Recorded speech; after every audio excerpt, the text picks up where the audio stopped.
नमस्कार दोस्तों। धर्म की रक्षा, मानवीय मूल्यों और सिद्धांतों की रक्षा के लिए बलिदान होने वाले गुरु तेग बहादुर सिंह जी की कल शहादत दिवस है। 24 नवंबर 1675 को गुरु तेग बहादुर सिंह सिखों के 9वें गुरु ने बलिदान किया था। ये बलिदान कैसे हुआ, इसी कहानी आपको हम बताते हैं।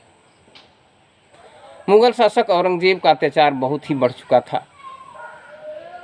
उसने सारे हिंदुओं को मुसलमान बनाने का अभियान चला रखा था। उन्हें डराया धमकाया जा रहा था, यहाँ तक कि तलवार के घाट जो इस्लाम स्वीकार नहीं करता उसे कर दिया जाता था। उसी कड़ी में उसने कश्मीर के ब्राह्मणों को भी इस्लाम धर्म स्वीकार करने की बात कही। कश्मीर के ब्राह्मण गुरु तेग बहादुर सिंह जी के यहाँ आते हैं, रोते हैं, बिलखते हैं और गुरु तेग बहादुर जी ने कहा कि जाओ कह दो औरंगजेब को कि पहले गुरु तेग बहादुर को इस्लाम धर्म स्वीकार कराएं, तब हम लोग अपने आप इस्लाम धर्म स्वीकार कर लेंगे। ऐसा जब मुगल दरबार में खबर मिली तो औरंगजेब गुस्सा हो गया, क्रोधित हुआ और उसने कहा कि अभी तुरंत गुरु तेग बहादुर को मेरे दरबार में पेश किया जाए। गुरु तेग बहादुर स्वयं वहाँ स्वेच्छा से गए और अपने शिष्यों के साथ गए। उन्हें कहा गया इस्लाम धर्म स्वीकार करने के लिए, लेकिन उन्होंने कहा कि शीश कटा सकते हैं लेकिन सिर नहीं मुड़ा सकते। हम धर्म परिवर्तन नहीं कर सकते। तुम्हें अगर कराना हो तो अपनी ताकत दिखा सकते हो। उसने ताकत दिखाना शुरू किया और इन लोगों को घोर यातनाएं दी जाने लगी।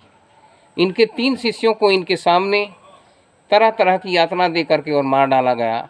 मतिदास, सतीदास और दयालदास। मतिदास को आरा से चीर दिया गया, सतीदास के शरीर में रुई लपेट कर जला दिया गया और दयालदास को खौलते कढ़ाई में फेंक दिया गया। उसके बाद इनकी बारी आई, काजी को बुलाया गया कि आप इस्लाम धर्म स्वीकार कर लीजिए, लेकिन इन्होंने यह करने से इनकार कर दिया।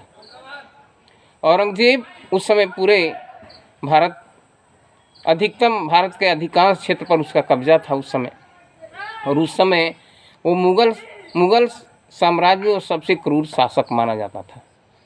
वह तुरंत तलवार से बात करता था, लेकिन गुरु तेग बहादुर थोड़ा भी नहीं डरे और उन्होंने इस्लाम स्वीकार करने से इनकार कर दिया। धर्म की रक्षा के लिए, हिंदू धर्म की रक्षा के लिए उन्होंने अपना बलिदान स्वीकार किया और जल्लाद 24 नवंबर 1675 को उनके सिर को काट देता है। वही चांदनी चौक में जो शीशगंज साहब के नाम से जो गुरुद्वारा है, वहीं उनके सिर को धड़ से अलग कर दिया गया। या उनके शिष्य उनके सिर को लेकर के और दूसरे जगह चले गए और शरीर को भी लेके चले गए, लेकिन औरंगजेब के अत्याचार के खिलाफ उन्होंने आवाज़ बुलंद की और औरंगजेब गुरु तेग बहादुर सिंह का बलिदान और हमारे धर्म को और सशक्त बना दिया और मुगलों के विरुद्ध आवाज़ हमारे देश में उठने लगी। तो ऐसे महान पुरुष हमारे देश में रहे हैं, जो कि धर्म की रक्षा के लिए और मानवीय मूल्यों के लिए अपना सब कुछ कुर्बान कर सकते हैं। वे थे 9वें सिख गुरु तेग बहादुर सिंह और गुरु गोविंद सिंह जी के पिता। इन्हीं के बेटे थे गुरु गोविंद सिंह जी और गुरु तेग बहादुर जी के पिता थे हरगोविंद।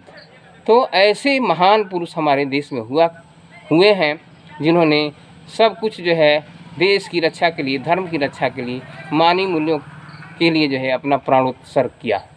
कल 24 नवंबर को उनका बलिदान दिवस है और उनके बलिदान दिवस पर हम सत नमन करते हैं और आप सभी से निवेदन करते हैं कि आप इस वीडियो को अधिक से अधिक शेयर करें, लाइक करें और सब्सक्राइब करें। Thank you.